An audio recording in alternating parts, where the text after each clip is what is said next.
Welcome everybody to Vibrant Expansion. Today my guest is Alexandre. Hello. And stay tuned. He's going to talk about intro to Bitcoin, crypto in general, general investing, and his experience at the Bitcoin Miami conference last weekend. Yep. Awesome. Cool. So stay tuned. We'll be right back.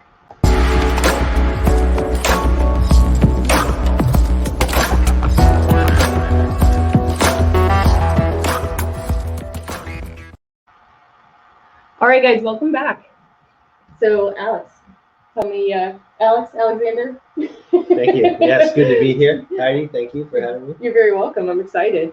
So, me too. Crypto is a new realm for me.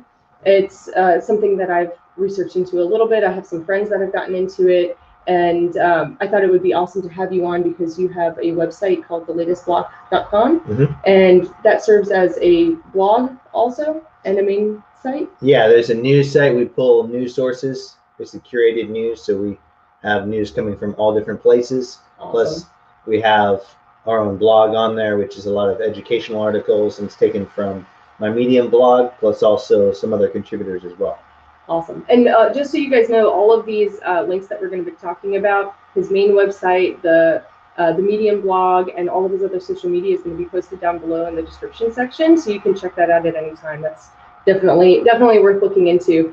One thing that I've noticed on your articles is that you take your time to really make sure that people understand any words that maybe are misunderstood or new, which to someone like me, I'm really grateful for, because getting in there, you know, even if it's a simple term, it's like, well, do I really understand what this term means? And then I can read forward and really understand it, really grasp it. And I think that's really cool. I think that's something that kind of sets apart your blog versus other ones that I've read. When, as a new person trying to research into this, it makes it so much easier to grasp and fully understand and know that I'm moving forward understanding the material.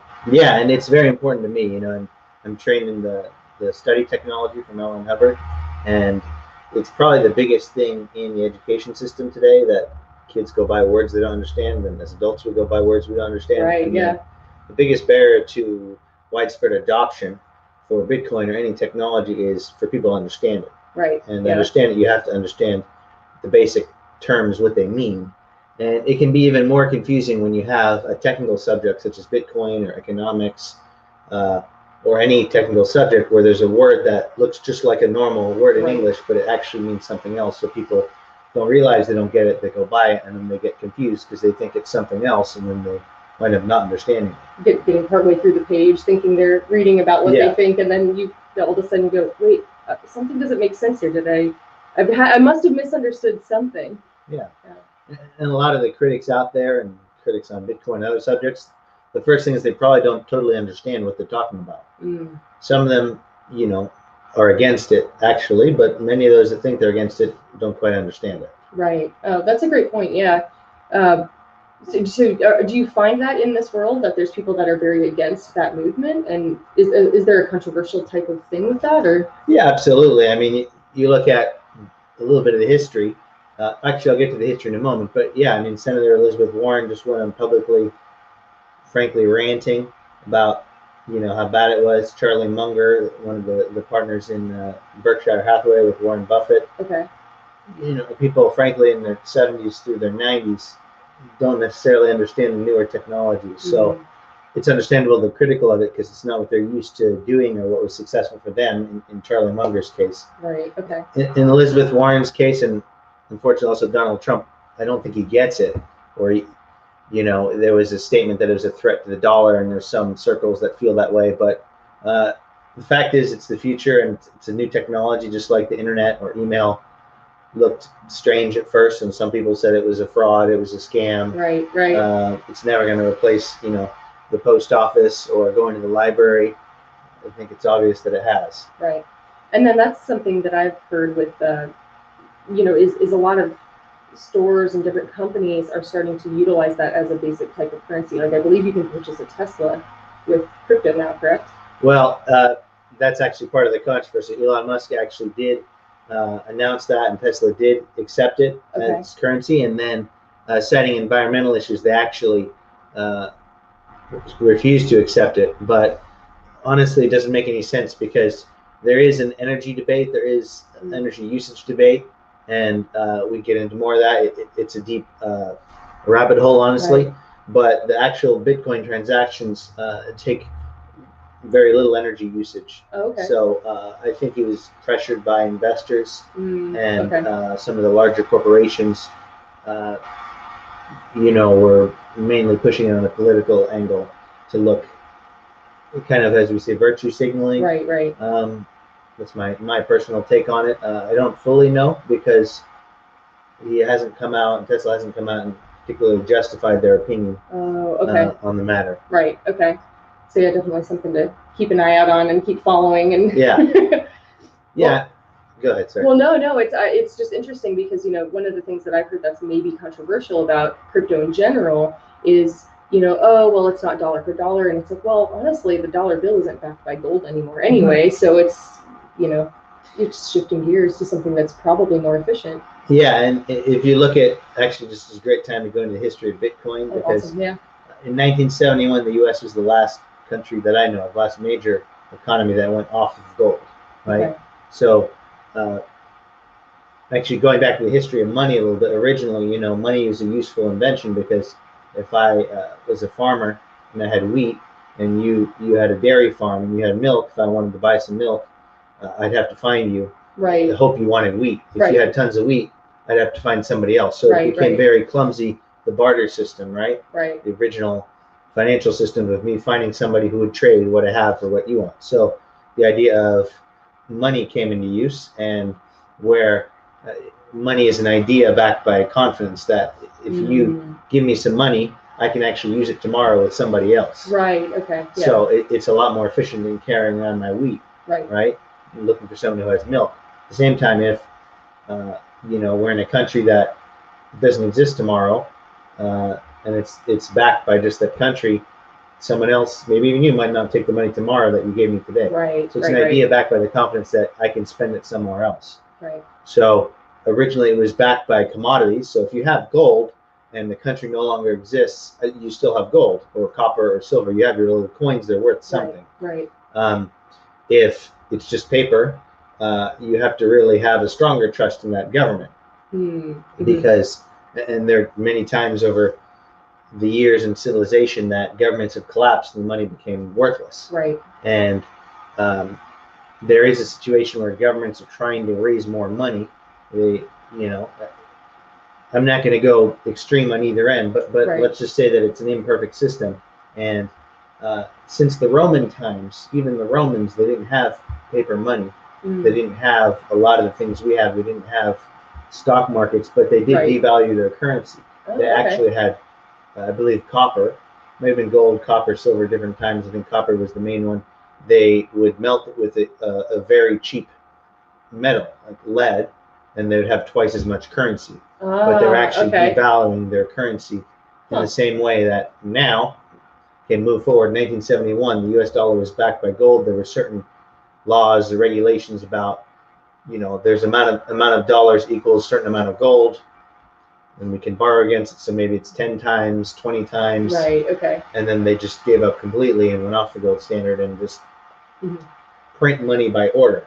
Right. The word is fiat, right? A decree or order that something is. So fiat money has been in existence everywhere in the world since 1971, other places earlier, and it's not backed by any asset.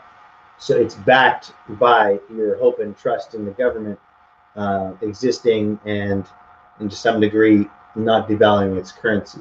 So how would you compare that concept to the concept of crypto? So I just want to talk about Bitcoin for a minute, just to separate a few things. So the first cryptocurrency was Bitcoin. Okay. And basically, the inventor of Bitcoin is known as Satoshi Nakamoto. No one knows who that is, whether it's a person or a group of people, right? Okay. That's interesting. Yeah. Adding some value to the currency in terms of you put some scarcity in there. We don't know who the creator is, so there's a bit of mystery. So that adds a bit to the value, frankly. But he wrote a computer code, and in the code, the whole system is basically built. So it's actually backed by computer programming. Okay. And a specific, the word is algorithm, a complex mathematical formula. Bitcoin operates on an algorithm, and to maintain it, computers actually are constantly connected to the network and solving the algorithm. That's the foundation of how you are able to send these tokens, Bitcoin, we call them, right? There's 21 million that will ever be created. They're created at an exact speed, exact regulated rate by a computer code. Nobody can change it. Politicians can't decide we need twice as much. If we didn't pay our bills, we didn't balance our budget, right? It is democratic internet money, and it's backed by computer code. Huh. See, that's all new for me. That's that's amazing. Like that's something I definitely didn't know or understand about it, and that's very cool. Yeah, and then some of the features, like I mentioned, a bit of history. It's 2007 was the global financial crisis. Okay. So a lot of banks, governments, essentially through their unethical financial practices, lost trillions of dollars of people's life savings, right? So some people's wealth was destroyed completely, and there was a lot of mistrust for trusted third parties. Like you have a trusted system where you put your money in the bank, you trust them to not lose it, and they are trading 90% of it. They're taking 90% of the money and spending it at different percentages in different parts of the world. So that's a trust system, right? A government is a trust system where you're trusting that your government is going to protect you and so on. So Bitcoin was created with that, spirit of how to build a trustless system. You can verify, not trust. You could transact with somebody on the other side of the world you've never met before. Right. Whether you can trust them or not, you have your transaction secured by a computer code, so you don't need to trust. Okay. You know, and you don't have a government saying, trust us, Bitcoin's worth this much money, or our dollar is worth this much money, believe us, everything's under control. You don't have to. So, and the banks, caused the crash with their real estate bubble, right? They were giving away real estate to people who couldn't afford it, and the whole financial system was based on that. That collapsed. 2007, 2008, Bitcoin was created at the end of 2008, 2009, that time period. Satoshi Nakamoto created a Bitcoin white paper. You can Google that, see that's a bit technical, but that goes over the foundation. And then shortly thereafter, we just celebrated Bitcoin Pizza Day. Oh, what's that? So a gentleman, I don't have the full notes here, but Laszlo in Florida, as far as I understand, bought 2 Papa John's pizzas for 10,000 Bitcoin. On the one hand, that's worth, almost $400 million right now. Wow. But if you never did the transaction, you would never have valuable Bitcoin. So that was the first recorded financial transaction where Bitcoin was used as a medium of exchange. And when was that? That was in 2009. Let me get it's May 21st. Any original Bitcoiners hear me, they're going to be jumping all over me here. But so the first domain name, bitcoin.org, I am looking here, Wikipedia, was 18 August 2008. The white paper, which is called Bitcoin, a peer-to-peer electronic cash system, was posted on 31 October 2008. Okay. Correct about that. He basically had a cryptography mailing list and he started emailing out.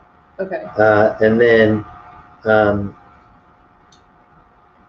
moving on, he worked with a number of programmers. Hal Finney was a famous one that worked with him. He's unfortunately deceased. They did do an actual transaction.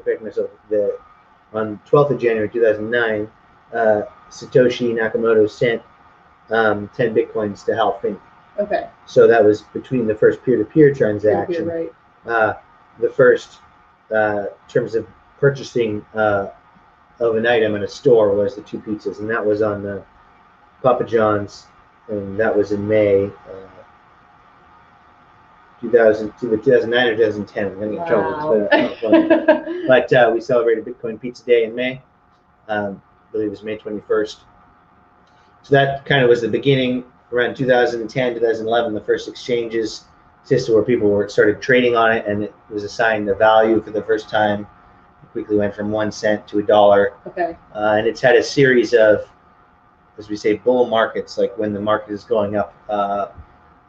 They seem to be cycling around every 4 years. Okay.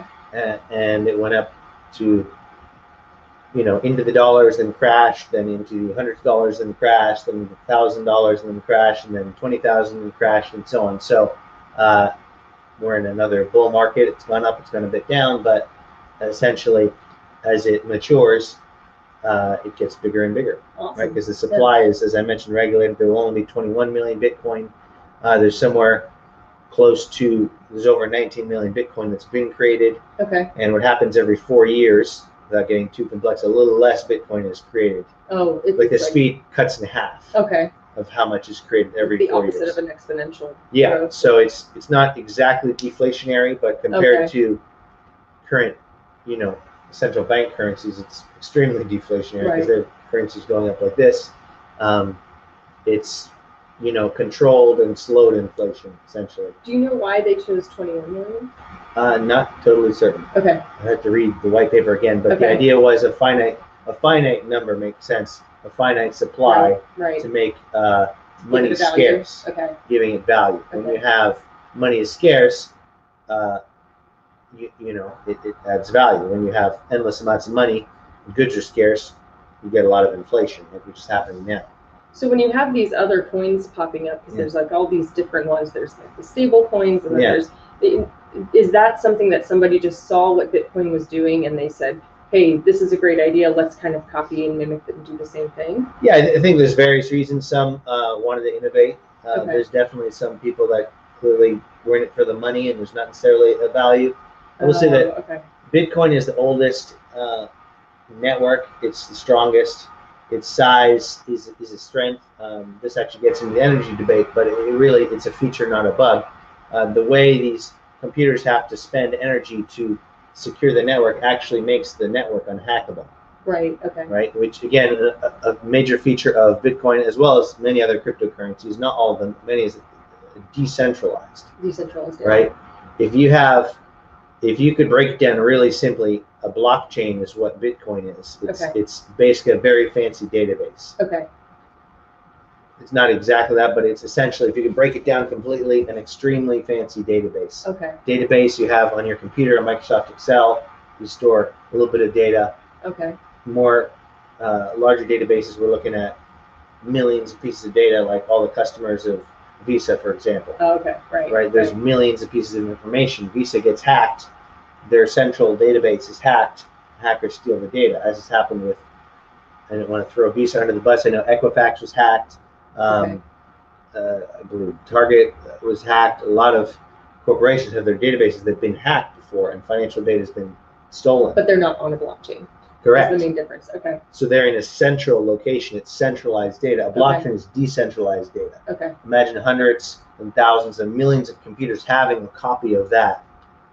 Right. A permanent record. Right. As it goes, the entire history, let me explain, the entire history is a permanent record. Okay. So you can't alter the past. Okay. So once it's on the blockchain, it's recorded permanently forever. Awesome. So you can't mess with it. And let's say one of those computers gets hacked, it has a foolproof system against bad actors. Like, essentially, you need, it's more complex than this, but essentially you need 51% agreement of the network to confirm the transactions. To not exactly that, but you essentially need to do anything to hack it, you would need 51% of the network. Okay. Which now, with the size of it, how decentralized it is, that's impossible. Right. You need probably more money than any country has to actually do that. Right. And that is actually a feature, not a bug. Mm-hmm. And to clarify, so you have all these computers all over the world, so you can't hack them, and you can't. If you had a very small network, you could take 51%. That has happened in some other cryptocurrencies like Ethereum Classic, and not Ethereum Classic, and a few others that are much smaller. Their blockchains are less secure, so they have been hacked by somebody taking 51% of the computing power. Essentially, they can do what's called a double spend. Okay. Meaning they can spend $1 million, and then they can spend $1 million and someone else. At the same time, they can take that money and send it to themselves 50 different places. They can make a lot of money. but they actually are essentially stealing and defeating the good actors on the network. So Bitcoin's network is so large, you can't do that. Yeah. So that's a major advantage over other cryptos. I mean, it's the most secure, it's the largest. That's its advantage over all of the cryptocurrencies. In terms of the history, okay, so then Ethereum, 2014, Vitalik Buterin founded Ethereum. That's the second biggest cryptocurrency. It also has used the same method of securing the network, which is what I mentioned, all these computers solving this complex math problem. Right. It's called proof of work. Okay. Sorry, I'm getting you a lot of terms here. No, you're good, yeah. Proof of work requires these computers to solve it, and they're awarded the currency. Okay. In response to that. So while proof of work blockchains use a lot more energy, what's being missed by the environment, I don't want to say environmentalist because I consider myself an environmentalist, but I think this is a political movement. We call it ESG. Okay. Sustainable, ethical, sustainable investments, right? Okay. Where they're pushing to have green energy, and that's fine. But what's being missed is they compare, like, okay, Bitcoin is using as much energy as a small country. Okay. There's two different things. There's energy usage and there's how that energy is procured. Mm-hmm. Bitcoin miners are incentivized to go to the cheapest energy source because they can only make profit if they have cheap energy. Right. So, and as it gets more and more into the future, there's less and less Bitcoin, more and more miners, it's harder to mine. You're forced to go to the cheapest energy source. Right. So the way to make a greener future and to be better for the environment is to ensure you have the energy network uses the cheap energy sources. It's as wrong to attack Bitcoin as it is to attack Nigeria and say, well, okay, then what's the solution? Right. Energy use is what people do. It's not evil to use energy. Right. If you feel that way, maybe you don't like people, right? Right. So energy usage in this case is a feature because you take so Ethereum has used the same proof of work and they're actually moving toward proof of stake, right?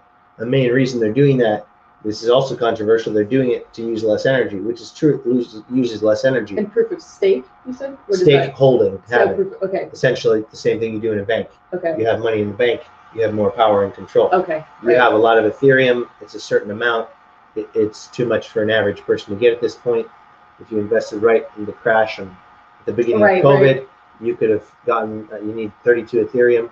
That would have been about, I think $25,000 at that moment. If you're lucky, right now we're looking at, Ethereum is about 2,700, 2,500. So 32 Ethereum, it's math, $80,000 or something. Okay. Something not really feasible. Excuse me, 32. No, yeah, about $80,000. So it's not really as feasible for an average person to get involved with what they call, basically a validator on their network. Okay. The main reward is essentially interest. Again, the criticism is that makes the network less secure.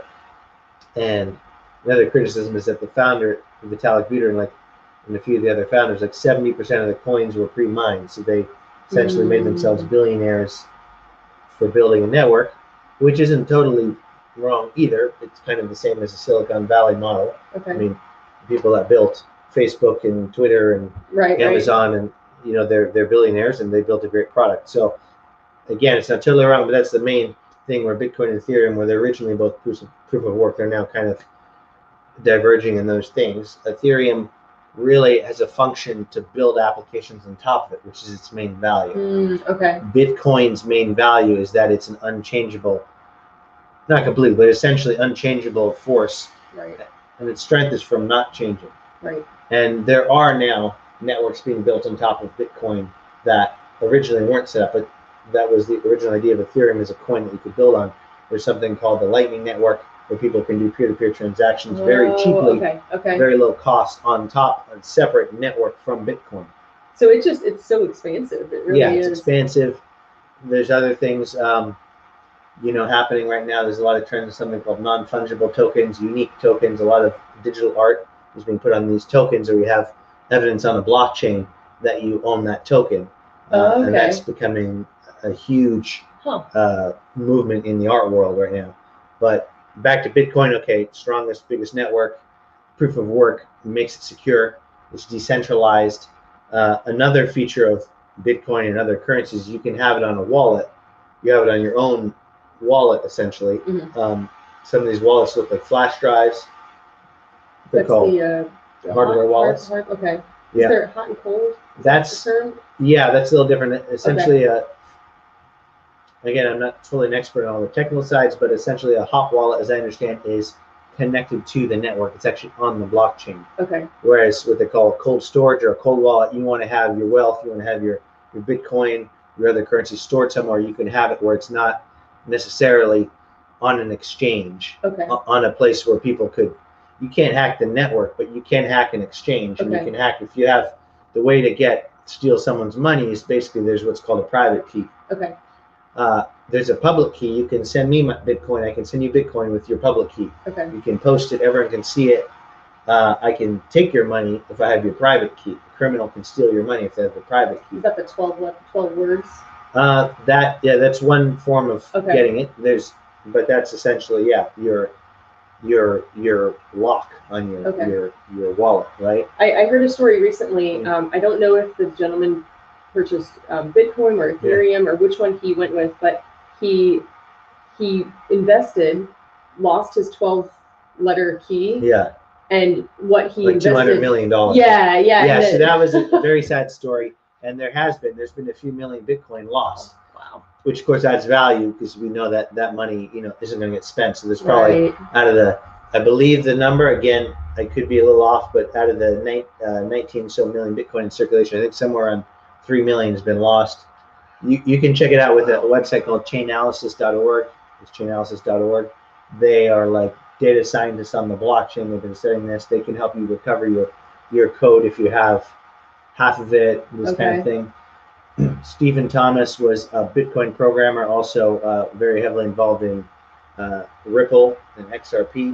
And we lost somewhere around $280 million. So you had two extremes. There's being your own bank, which was, again, one of the reasons behind Bitcoin. And then there's, the other extreme where if you are your own bank, you don't have a customer service of your own bank. Right. There are services out there that allow you to store it, and they keep a copy of your thing if you lose it. There's various services. Most people probably keep their money on an exchange. You can get hacked on the exchange, and millions, and if you factor in how bad Bitcoin is now, billions have been lost in exchanges. I wrote a blog about that. You have kind of two extremes. In terms of your own hardware wallet, yes, if you lose your password, you lose it. So you should know what you're doing before you get a hardware wallet or a soft. So the other, that's a physical wallet, which looks like a flash drive. There's big companies that produce wallets, Trezor, Ledger. They produce that. Then there's also a desktop wallet, or essentially a electronic wallet, right? So it's an app you can have on your phone, on your computer. It's not a physical wallet, but it's the same. That would be like a Trust Wallet. Trust Wallet's one example. I have a Trust Wallet. It's the same concept, but you don't have it physically. It's on that, but same password, same concept. You have the private key, essentially, your private password. If you have your Bitcoin on Coinbase or another exchange, they have the private key. So if you're concerned about whether you're a criminal or you consider yourself a political activist, and you find you might have your local government sanction your Bitcoin and order the crypto exchange to seize your funds or to block you, you would not want to hold it on Coinbase.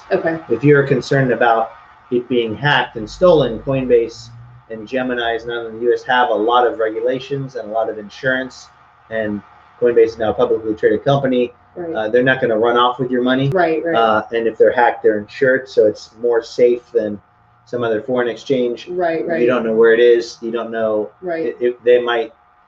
There's been cases of the founder stealing all the money and going away or dying, and then we found out that he gambled the money away. You never actually bought Bitcoin.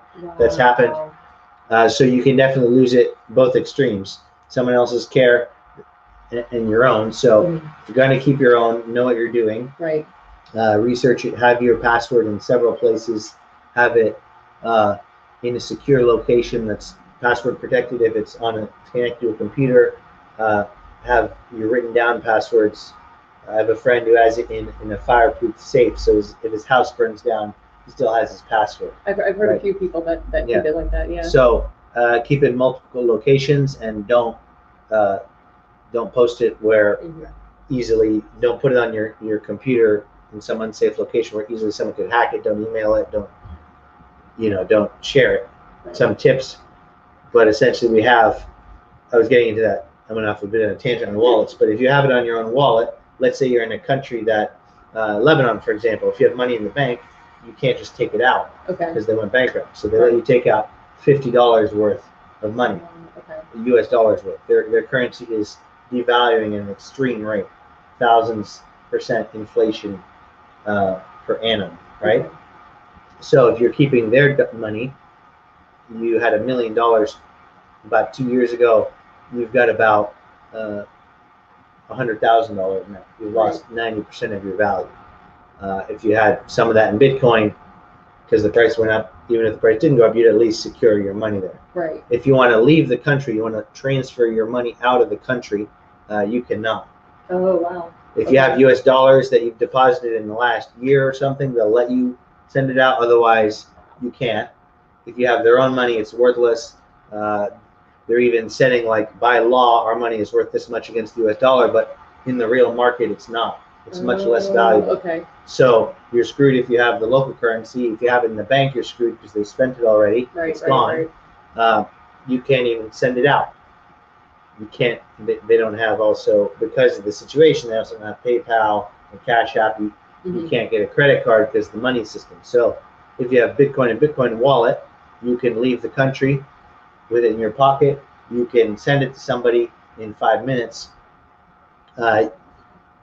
You have that. You don't have, it's borderless. You can't, nobody can block it. That's awesome. Right? Yeah. So I've been doing most of the talking, but I'm pretty passionate about it. No, it's good. No, that's the point. Yeah. No, I think it's awesome. I think there's so much to learn there. I mean, I've learned quite a bit, and definitely things where I'm like, oh, I want to look more into this and more into this. And so I'm sure there's a lot of people that are feeling the same way. I just learned about the hard and soft, or the hot and cold wallets recently, and so there's different things that are kind of becoming more familiar. It's getting me more interested in it because it, like we were talking about earlier, having an actual understanding and that foundation helps you to be able to dive deeper into this, which you've done, and I think that's awesome. And I continue to learn every day. I follow the news and I write on my blog, so I can share that with others and it's easily understandable as possible. So the blog, what got you started with doing the latest blog? Why that name? What was kind of the creation story of that? Well, I first invested in Bitcoin and did some trading, and on Bitcoin, I mainly just hold it. I buy a little bit each month. I do what's called dollar cost averaging. Okay. Put it in our budget, just like another expenditure, and I just buy it each month. But I really got into trading. I got a lot of things. Back in 2017, I first started, but really about 6 months ago, I got heavily interested in actually getting into this as a business. Right. And I needed to be part of the infrastructure. I wanted to be part of this. This is the future. It's probably going to expand as an industry, both in terms of activity and financial value, probably 10 times in the next decade. Okay. You're looking at the total value of all gold in the world, right, which has been historically the most successful store of value, right, the most inflation-proof asset in our history as humans, is about $12 trillion, right? Okay. Bitcoin's value is somewhere around 600 billion right now. Wow. Okay. So that's approximately 20 times. Wow. So I think Bitcoin is, going in that direction as a store of value. Even some of its biggest critics, the chairman of the Fed, the chairman of the European Central Bank, Jerome Powell, Fed chairman, Christine Lagarde, European Central Bank, in the middle of their complaint, referred to it as a store of value, which it is. Gold as a store of value, again, 20 times. What gold is missing is some things that you can't do with a physical object that you can do with computer code. Oh, okay. If I was in Lebanon or another country with hyperinflation like Iran, Venezuela, I couldn't take $1 million of gold in my suitcase and walk it through the border. Right. You know, and you could take a small amount of gold and hide it somehow. I heard some stories from Cuban refugees and politicians. You know, there's certain ways to bribe the guard, and you build a piece of furniture with gold hidden in it. There's ways to get a little Trojan bit. horse kind of. Yeah, you can get a little bit out, but you will lose most of your wealth if you're in that situation. Right. If all the governments of the earth collapse, you know, I'm not looking for that situation. I don't think that's going to happen. Yes, gold will retain its value, but it's got a lack of transportability. Bitcoin, on the other hand, is weightless. Yeah, tea time, exactly. I've been talking so much. Bitcoin doesn't weigh anything. The border agent, unless they could seize your wallet, I guess you should do a better job of hiding it. It's pretty small. Right. Or you have a desktop, an application wallet, which is you know, invisible unless you're logged in. So if you have the password, you don't even need your computer. You just need to log in somewhere else. And you can transport it across borders. You can, if you're sending money to another country, we're talking days. In the normal SWIFT banking system, it's called SWIFT actually, even though it's really slow. It worked well in the 1980s. And isn't that shifting? There's another thing that's coming up. Yeah, they're working on immediate. Yeah, you've got other trends, because since Bitcoin has set such an example, and other cryptocurrencies are moving extremely fast across borders, the bankers have realized they need to come up with a better system. They are coming up with competing systems and faster systems, but they could have done that in the 1990s, and they didn't. Okay. It's faster to, if I have $100,000, I can put it in a suitcase in cash and fly to Europe, give it to someone. It's faster than sending a wire. Wow. That's insane. Okay. Yeah. It takes seconds in Bitcoin, by the way. And I'm not an expert on the Lightning Network, but I understand you do on the Lightning Network, the fees are even less. So you're looking at a few cents to a few dollars. If you're sending millions of dollars to someone, the fees are going to be massive in the traditional banking system. So those transaction fees, those are referred to as gas prices, or how does that? Not in Bitcoin. Okay. There is a mining, the miners, there is a fee for transactions that the miners charge. Okay. If you're sending on a Coinbase or an exchange, they'll also charge an additional fee. Okay.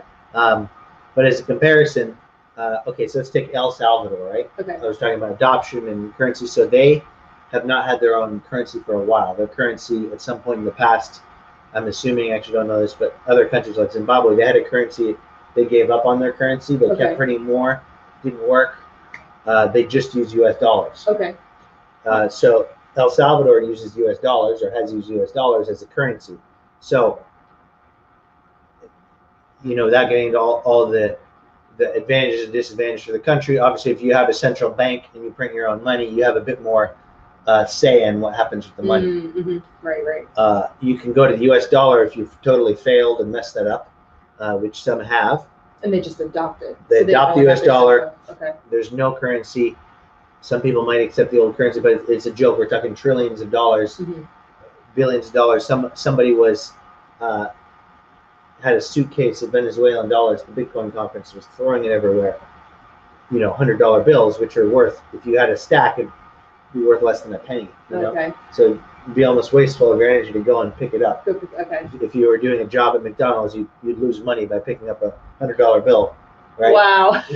You'd lose your value of your work. Wow. So in El Salvador, they just adopted, it was approved, Bitcoin is legal tender. That's caused some waves. That was announced at the very end of the Bitcoin 2021 conference. So that was cool. And then kind of jumping ahead, because I want to talk about the conference, but talking about this, it's been adopted as currency. That has a lot of, it's created a lot of short-term waves. Former President Donald Trump and Senator Elizabeth Warren both voiced concerns that Bitcoin should be more regulated. I think in the former's case, because look, there's a lot of good things President Trump did. They'll say that he doesn't understand it, similar to how Warren Buffett doesn't understand it. I don't even think they're bad. I think that they've done something successful for so long. Warren Buffett's gambled in the stock market for 60 years. He's not going to change what he's doing at the age of 90. Donald Trump was, knows about real estate and is extremely successful in real estate, which itself is also a very good store of value long term. So, when you're doing something really good for 50 years, it's hard to teach new tricks. Right. He voiced surprisingly very similar concerns that Elizabeth Warren concern, who's a more left-wing progressive in favor of heavy regulation.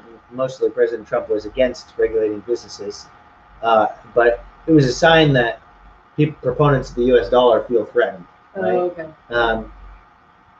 Bitcoin initially, to go back into history, had a lot of proponents that were anarchists, libertarians, were like, a bit more extreme than I am politically, like into the, we should have this instead of governments. Bitcoin solves the war. I'm not into that fanatical proponent, I would say. There's a lot of proponents of Bitcoin who see it as a store of value. Michael Saylor is a great example, and he's the CEO of MicroStrategy, a software company, and they, I think, have purchased over $2 billion of Bitcoin, and they're purchasing another 400 million right now. They're borrowing money to buy Bitcoin because they see it as a long-term store of value. Anyway, from those sides, and then there's the other extreme side. Okay, Bitcoin is bad. It uses energy. They're just trying to throw whatever they can at Bitcoin. Now they're saying, well, it's a threat to the dollar. The original proponents of Bitcoin are like, yes, it's a threat to the dollar. It's better. Yeah, right. So El Salvador has the dollar and Bitcoin. A couple problems in El Salvador. 70% of the people do not have access to the banking system. It's a very heavily poor nation, right? So the central bankers of the world, I'll go on a little rant here, despite all their talks about equality, and the biggest problem is income inequality. Well, first of all, it's not the biggest problem because their solution is to wipe out the people that are making money. Which, if you have a system that rewards producers, rewards innovators, that's a good system. If you penalize innovators for being too successful, that's a bad system. I'm not necessarily a fan of billionaires who don't pay taxes either. I'm not extreme on it, but look, I think you got to have a positive. Economics is taught in universities. The biggest problem they're trying to solve is economic inequality. Socialism solves that, and communism solves that. And you get equal misery. You don't have equality. Right. It's an idea that's a great idea and has a good heart, but in the end, practical application is in practical application, you have Cuba, Venezuela. It didn't solve it. Soviet Union, it doesn't solve it.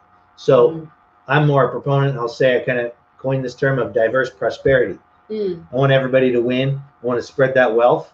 I don't particularly have the wealth just yet, but look, it's not that. So these central bankers keep talking about income inequality and we need to be better for the environment. These guys are the main causes of the problem. So I don't listen to them in terms of their solution. Right. So a number of central bankers are now threatened because El Salvador has legally adopted it as a legal tender.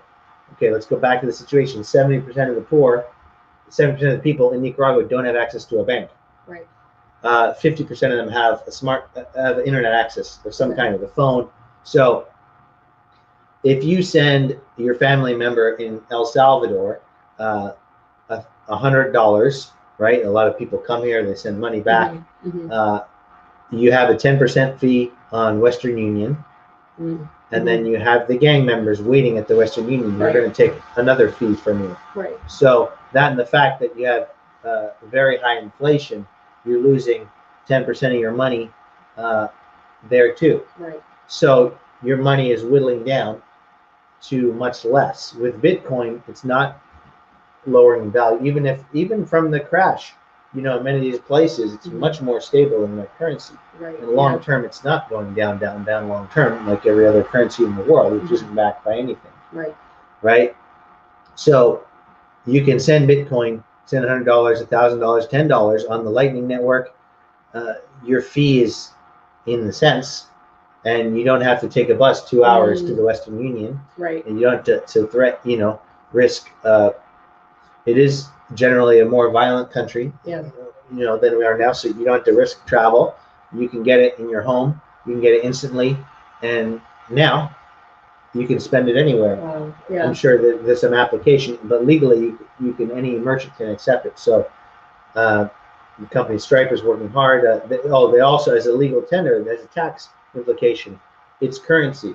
It's not an investment. Okay. So if you buy Bitcoin and sell it, if you get some Bitcoin and you use it to buy things, you don't pay taxes on that. Right. So the president of El Salvador, I understand he's also controversial. I don't know all his political views or I'm not endorsing all that, but the point he's making is if you move there, permanent residency instantly if you're a crypto entrepreneur, there's no taxes on Bitcoin. Okay. And aside from the fact that promoting the great weather and the surfing and the beaches. So it's, there's arguments against it, mainly from the central banking kind of club, that I don't know that the central banking system in itself is all that evil, like many people promoting Bitcoin and crypto would say, but the current setup we have has failed. Right.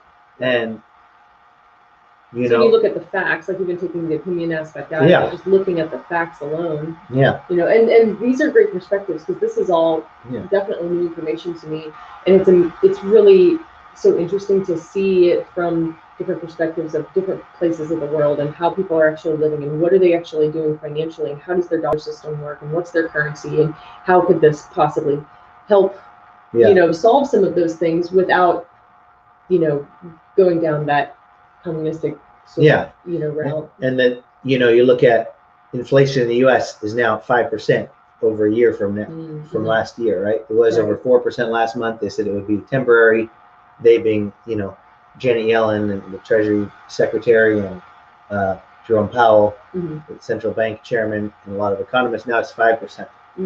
So the temporary is looking a little less safe. Look, we hope it's temporary, but by all means, it's not. And then they don't count gasoline on that, which is up, 50%. Wow. I think 75%, from $2 to $3 a gallon.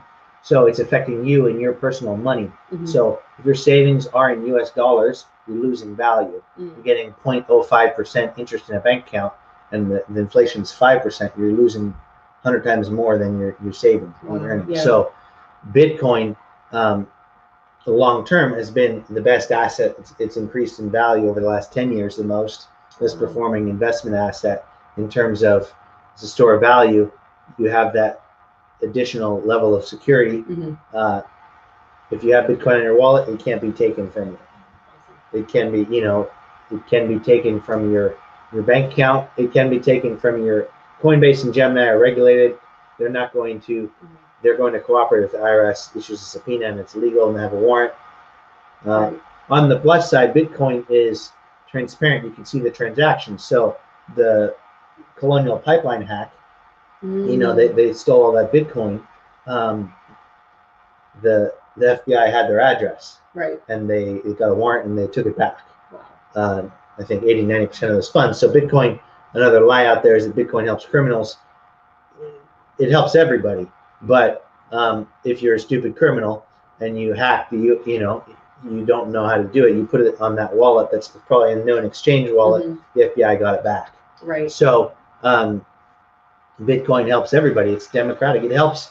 Look, it doesn't have an opinion. It can't say who's in and who's out. It, not from the regulation standpoint, it's not going to be regulated. It can't be regulated to that point that, like, these people, we don't like them. We have a good excuse. This has always gone in history, right? They're criminals, or they want a different political system than mine, and I'm in charge. Whatever that is, it's fully democratic. To the point of even Iran, under U.S. sanctions, has a lot of oil. They have to pretend there's some other ship transporting the oil to China. They have a new solution. They mine Bitcoin. Bitcoin's a buyer of last resort. They burn the oil and energy. They buy Bitcoin. Not that I agree with the actions of the government of Iran, but the point is it's fully democratic. It can't be regulated. Wow. Yeah. Wow, there's a lot. There's so much there. Like I'm gonna definitely go back and watch this probably a couple times and just really get into it, because this is amazing information. So we have. I know you have to kind of get going. We have maybe time, like 15-20 minutes. Okay, perfect. Yeah. So it's up to you. We can either keep going with this and do a part 2, or if you want to talk about the conference a little bit. Let's talk about the conference. New news. So Bitcoin 2021. Right. It was in Miami. Thankfully, not far. I drove down there from over here in Tampa Bay. Right. 12,000 attendees. They didn't have a conference last year, obviously, because of COVID. Right. The year before, they had 1,000 people in San Francisco.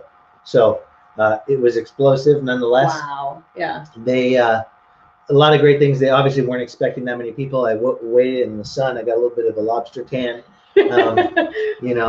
Proof you went to Miami. Yeah, right? proof we went to Miami. But we figured out by the second day. Anyway, after the few hours getting in, most of the attendees were men, honestly. So the men's bathrooms were horrendous. A 20-minute wait. The women there joked about how, for once, they weren't complaining. There weren't women. They're happy the bathrooms were perfect. It was basically 3 conferences at the same time, 2 of them in outside tents, 1 of them in the main hall. It was crazy. Everything was packed. Second day was much easier. There were some great speakers. Unfortunately, I missed the beginning of the mayor, Francis Suarez, probably the most popular mayor in America. He spoke, he launched it, and he's very strongly trying to make Miami the new Silicon Valley, and really has successfully done it because the low taxes in Florida and the, frankly, purple to red politics here, more business friendly. Right. He's a very liberal-minded Republican mayor, and he's very nice. He's welcoming to all, but the taxes and the policies just make sense in Miami, and he's booming. We got a few more large companies to announce their headquarters. eToro is a big trading company. They're going public soon, they announced, and they've just opened a Miami headquarters. Blockchain.com, one of the largest companies in this space. I think they're based in Europe. They just did a headquarters there. 12,000 attendees, great speakers. Former Congressman Ron Paul. He spoke. He's a big proponent of Bitcoin and freedom. Wyoming Senator Cynthia Loomis, is the first senator to hold Bitcoin, is a big proponent. She's forwarding those blockchain-friendly regulation and also more bipartisan cooperation in Washington, and I think that's hopeful. Congressman, I believe from Ohio, Warren Paul Davidson, I hope I got his name right. He's also a Republican, like Senator Loomis, and he's from Ohio. And he's very pro Bitcoin and blockchain. They spoke. A lot of the original stars in the space spoke.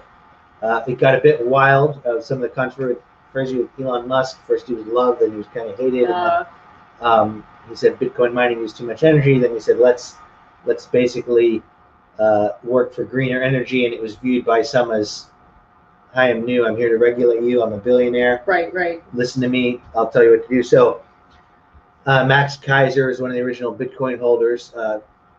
Did the, I guess this is a family show possibly, so the F Elon at the beginning, he didn't say F, he said the full word. That riled some people up on both sides. I prefer Michael Saylor's view. He's pretty much moving forward and doesn't particularly enjoy the fight. Some definitely did. A lot of guys were the Bitcoin maximalists, as they're called. It's like just Bitcoin and everything else is a scam. They got kind of fired up. In the end, there's a lot of criticism of the conference online from people that weren't there. From a certain computer programmer and some other guy, they don't know what they're talking about. They weren't there. We're talking to a few hundred people. A lot of the people attending the conference weren't Bitcoiners as such. They're entrepreneurs, people in the crypto. They were there for the conference. At one point, so Jack Dorsey, another controversial person, CEO of Twitter, is taking a lot of heat for the censorship of conservatives on social media. I don't agree with his views on that. Some cases he's in a bit of a rock and a hard place on both sides politically, and I think he is.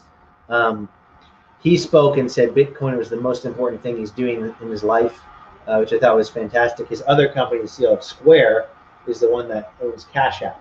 And they were one of the biggest pushers of adoption of Bitcoin in the United States in the last couple of years. Coinbase, I think, has been great for people that are already like, I'm in Bitcoin, but people that weren't into Bitcoin are using Cash App to send money, and then they got into Bitcoin from that. So I give him credit for that.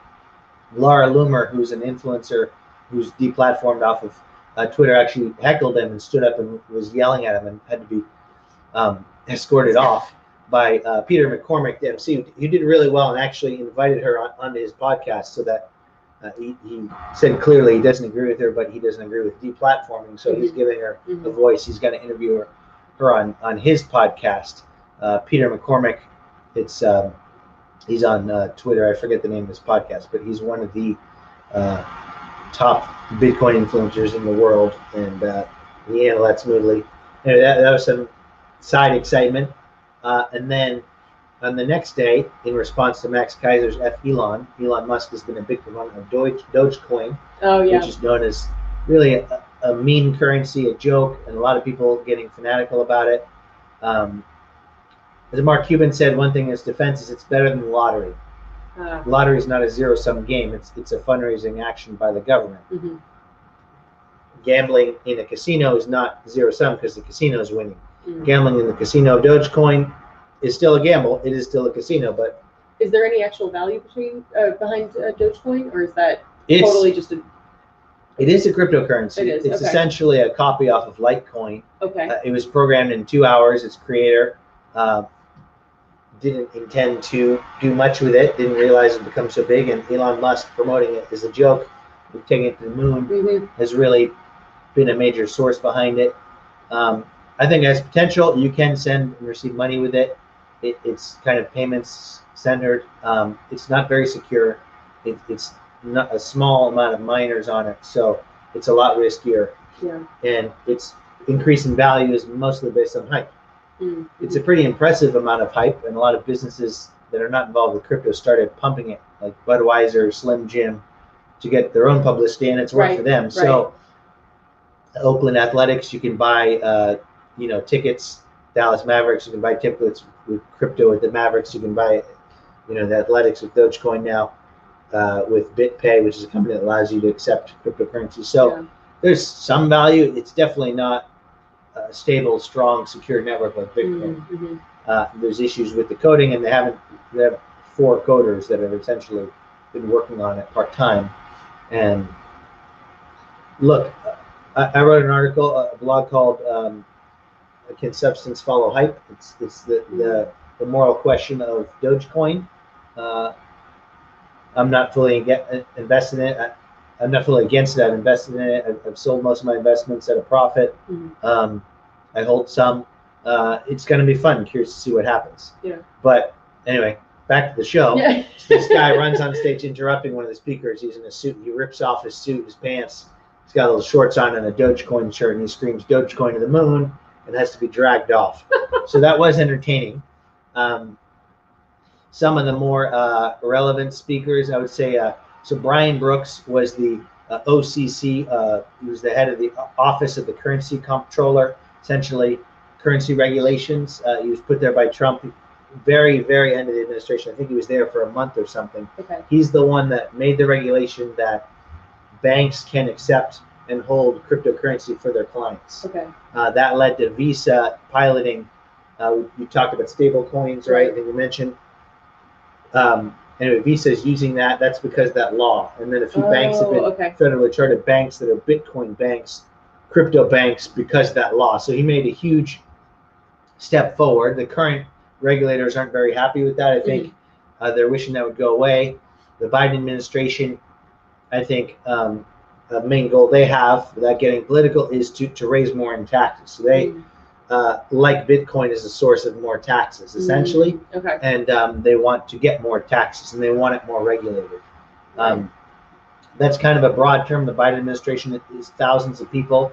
One of his one of his financial advisors, I understand, invested $1.5 million in Bitcoin, and he's a huge Bitcoiner. So there's no absolutes, okay? Right. But I'm talking more the Janet Yellen, Treasury Secretary type of crowd, the traditional bankers that are in their 70s, same generation as Trump and Biden are not. They're not planning on making it easy. So there's a lot of concerns about regulation in the United States. Kind of those you can't teach an old dog new tricks sort of thing. And it's moving into a space where it is going to get more regulated to a degree. I pray and I hope the regulations are, friendly for pro-business, because it's an innovation. You can choke an innovation or you can encourage it. Right. Okay, so getting into stablecoin. So anyway, Brian Brooks was a speaker. He finished that job, obviously, at the end of the Trump administration. Okay, yeah. So now he was made the CEO of Binance US, which is the main competitor, the second biggest US exchange, the main competitor to Coinbase. Okay. Binance is the largest exchange in the world. It's no longer doing business in the US. They made Binance US because of regulations, right?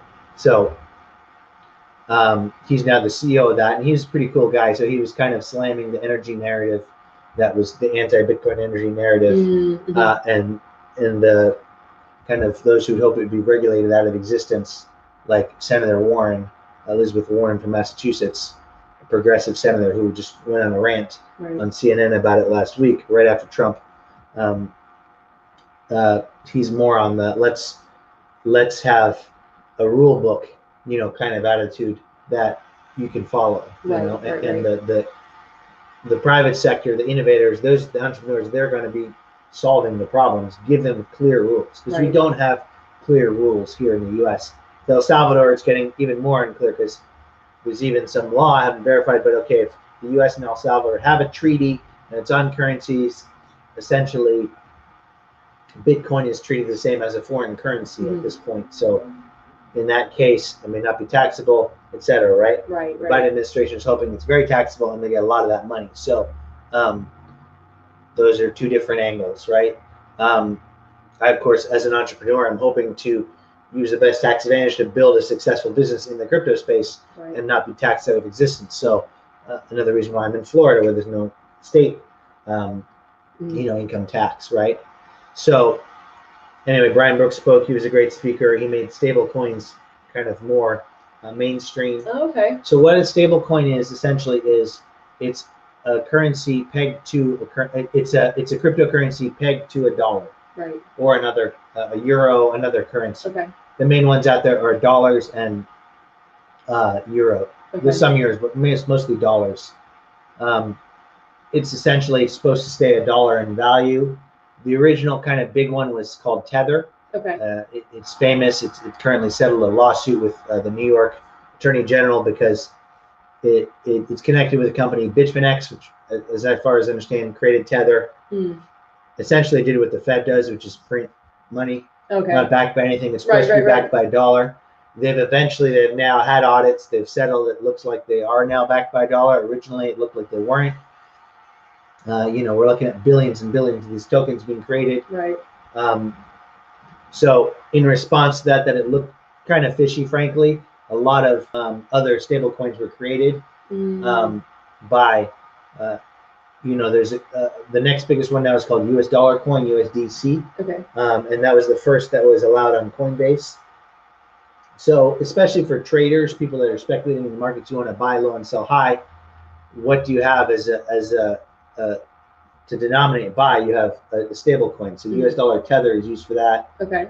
US dollar coin more and more now. Gemini is an exchange that came out with their own.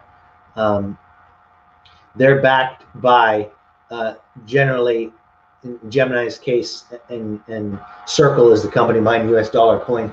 They have US dollars in a bank account and backing it. And it's really bridging the gap between the traditional finance system and cryptocurrency.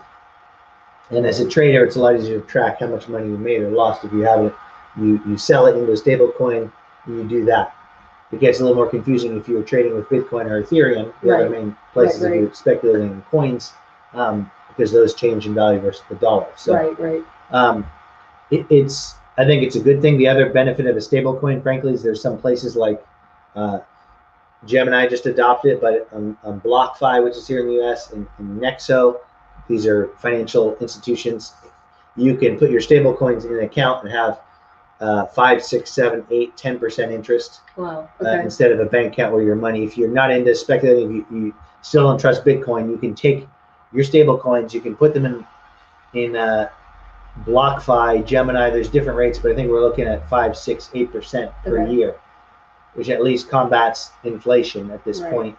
It's not that much versus the inflation, but you're looking at 10% interest, 5% interest versus 0.5%, 0.005%, I think, in Chase. It's a no-brainer from that perspective. Right. And most of them are on another blockchain like Ethereum. Ethereum's main use case, in my opinion, is holding other projects, other applications on their blockchain. So I'm not totally anti-Ethereum, as some in the core Bitcoin group are, but there are concerns about the centralization with the proof of stake. Oh, okay. And there are concerns that, you can put these tokens on that. So one of the main benefits of Bitcoin is there's only 21 million of it. You can't have it's kind of anti-fractional reserve, which is the kind of traditional bank system where you have one asset, $1, and you're making 12 copies of it, so you have $12 and you devalued it. Right. What is it backed by? So essentially, that's a stable coin, and you can do them on Ethereum. You can do them on many other blockchains. Most are on Ethereum. Tron is a company run out of Asia, I believe Singapore. Justin Sun is the founder, and they have their own cryptocurrency. They have a lot of projects. They're mainly into gaming and entertainment, and they also allow stable coins, specifically Tether. There's, I think, more Tether on Tron than on Ethereum, which is earlier was, we're talking tens of billions of tokens, right? Representing tens of billions of dollars of value. So that's stable coin. Brian Brooks was talking about stable coins a bit, but that brings up the next subject. I think we have a few minutes, right? Yeah. Okay, so Bitcoin versus central bank digital currencies. So central banks, as you mentioned earlier, like things are getting faster. Yes, China already has a central bank digital currency. The U.S. has been working on one. What this means for freedom. So Bitcoin is public, but it's there's more of a freedom aspect to it. Anyone can send and receive. A central bank digital currency, at least the one China has, is extremely tracked. You're fully, essentially, 100% money surveillance. Diametrically opposed to the idea of Bitcoin. Now, Bitcoin, like I mentioned, you can track it. Criminals can be stupid and not have it in a private wallet, and they can have it taken. Honest people can have it in an exchange wallet, can be hacked. If you have it in a private wallet, unless you give your password to somebody or you lose it, you can't lose it. And there are services that allow, I mentioned that, I forget the name of the company, they met me, they have a service where you can have your wallet, they have a copy, they have your backup phrases they keep for you. So if you die, you lose it, your house burns down, in terms of inheritance, or you can get it back, it's not a problem, right? Central bank digital currencies aren't so a blockchain, as I mentioned before, is a decentralized database. So this is essentially defeats the idea of a blockchain, where it is a centralized blockchain. You could build your own blockchain as a company or as a government, right? So you could have total control of this. It's still a blockchain technically, but it's all yours. So it's still harder to hack. It's more secure. So China has piloted the digital yuan, their currency, and I think they're about 5 years ahead of the U.S. on this. They are working towards, you hear about this China ban. They already banned exchanges in 2017. They haven't fully banned mining. They've banned mining in the coal provinces, I think more from environmental perspective. And frankly, since I think that's a really good thing, more than, I think 51% or near that of Bitcoin is mined in China, which is a potential risk to the network. I think it's really good that it's further decentralized now. It's only helpful to North American miners, which I'm planning to become a part of, right? So that happened, and they're moving toward central bank digital currency instead of Bitcoin. Has a lot of the features you like about Bitcoin. Also, we have complete surveillance over you. So for a communist country like China, a totalitarian state, they're very interested in that. For the United States, I don't think that's a good direction to go. Frankly, it's the direction the central bankers are going, because they're trying to compete with the technology of digital currency, and that's what they have. Right. It would be more efficient, it would be more traceable. There's also a concept of a privacy blockchain as an innovation. Monero is one that very controversial. Zcash was another. They use a way to make the transactions anonymous or pseudonymous, right? Yeah. So if I send you Bitcoin, if you know someone knows my address and your address, IRS, for example, they know that I sent you money.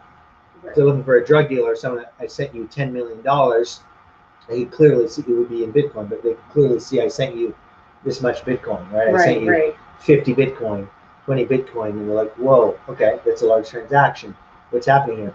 That is plausible because it's open. You just need coders that know what they're doing. IRS has been working on this for years. Yeah. There is a certain Monero is one, Zcash, where my basically scrambles my address so that I send you money. You can't really tell 10 minutes VPN. later, our addresses are different. So it's like a VPN for a blockchain, right? There is also a service that for really Bitcoin supporters don't want to go to another currency. They want Bitcoin. So there is a company out there that does something called scrambling your address. They essentially shake it up and move your Bitcoin, as far as I understand, to like 20 different places, and then you still have it, but it goes through this thing, which is extremely confusing and almost impossible to track, as far as I understand. So there's a privacy feature there. There's a privacy feature on Monero, which I don't know much about, but I'm going to actually be looking into it on my blog. I met someone from Alabama who's into Monero that is going to educate me. I'm going to look into that blockchain. I mine a small amount of Monero myself. So I know you have only a few minutes left. I know one of the things you wanted to cover, maybe transitioning from that into that, was investing. Yeah, so short version, Bitcoin is long-term as an asset class. It's being viewed as an asset class by many of the major banks. You know, Chase, Goldman Sachs, Morgan Stanley, and they're allowing it for their wealthier clients. They're recommending you put 1% of your assets in Bitcoin. Michael Saylor is a very enthusiastic. As the CEO, he's recommending corporations put 5% of their assets in Bitcoin. I believe they're putting a much larger percent of their assets, pretty much closer to 100%. They're borrowing money. I personally hold over 90% of my funds in cryptocurrency, most of that in Bitcoin. I do hold some Ethereum, and I hold Nexo, which is a great token which allows me to get 6% interest per year on my Bitcoin. So I hold that, and I do some trading on the side, not a major thing. But in terms of investment, look, I would learn more about it, read my blog. People often buy when it's shooting up in price and they think it's a great time. They get the fear of missing out, FOMO. They buy at the peak, and then it crashes, and then they get afraid and they sell. So they lose money. So it's quite possible to lose a lot of money if you're trading or speculating. It's a newer asset, so it's more volatile than stocks or traditional assets, which is why, again, people are attracted to it that can make a lot of money quickly. Right. And yes, the smaller currencies are more volatile than Bitcoin. Bitcoin's kind of almost becoming the stable out of all of them, right? So it's a lot more stable than some currencies out there that are deflating, in value. So if you're going to invest in Bitcoin as an investment, I see it more as like a long-term play, similar to like the stock market. If you want 10% gains per year, S&P 500, you put it in an index, it might go down 4% one year. If you do it for 20 years, 18 out of those 20 years, it'll have been a smart investment, right? If you're looking at 20 years like I am, put your Bitcoin in there. It might become the world reserve currency, in which case you don't have to ever sell it, you just use it. If not, you have a store of value. You can store that for any length of time. It's secure, and nobody can decide if you can have it or not. And it's going to hold its value because its scarcity is set. More and more people are getting into it. We're still early into it. I think the next 8 years there's going to be a lot of volatile cycles, but it's going to continue going up in value for sure. In terms of Ethereum, I do think that it has a lot of applications, and it is growing. And there's other competing networks like Cardano that Cardano hasn't quite moved into the application stage yet. It's very new. It's like a new risky startup. I think has a lot of potential, and there's definitely some promising projects out there. But if you're new to it, I would just invest what you can, put a little bit each month into Bitcoin, find a savings service you can put into. We'll put the links in the bottom, I think, if you want. And we're in a situation of inflation in the United States, so keeping cash in the bank is a bad move right now. The stock market is being propped up with a lot of this, frankly, free money that's being put out there. So there may be a crash there. There may be a crash in the price of Bitcoin, but long term, put your funds, if you want to preserve your savings, put them in assets like the wealthy do. They put them in art, which I never do, but they put 5% in art, and it increases in value. Wow. Real estate steadily increases in value over 20 years. Stock market, general indexes, Dow Jones, fine. Bitcoin, I think, is more on the side. Gold as well, but gold also has its fluctuations. Bitcoin as an asset class, I think, has a lot more growth than all of those, and pretty much up there with real estate.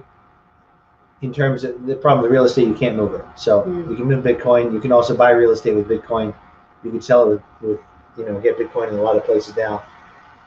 So long-term investment, I wouldn't recommend what some of us crazies do, and don't borrow you know, pay off your debts. When you have a little extra, don't save it in cash, save it in Bitcoin, and don't touch it for a while.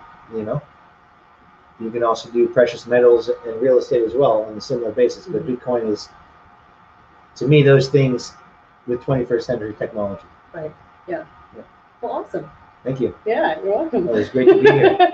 Yeah, no, this was awesome. I've learned a lot. I know our guests have learned a lot. You know, it'd be awesome to even do like a part 2 at some point as things go on. You know, the more I do these interviews, the more I realize, man, there's so many other things to ask, and so, you know, an hour and so goes by so quickly. So yeah, we'd love to have you on again with, you know, new things that you're doing, you know, just different updates, and yeah. It'd be a pleasure. Yeah, it was great having me. So I'll make sure you subscribe to her channel. Okay. And subscribe to all of his social medias, and yeah, click on links below. Twitter, also newly on Instagram, Facebook, even on Parler as well. So come join us. Thank you, guys.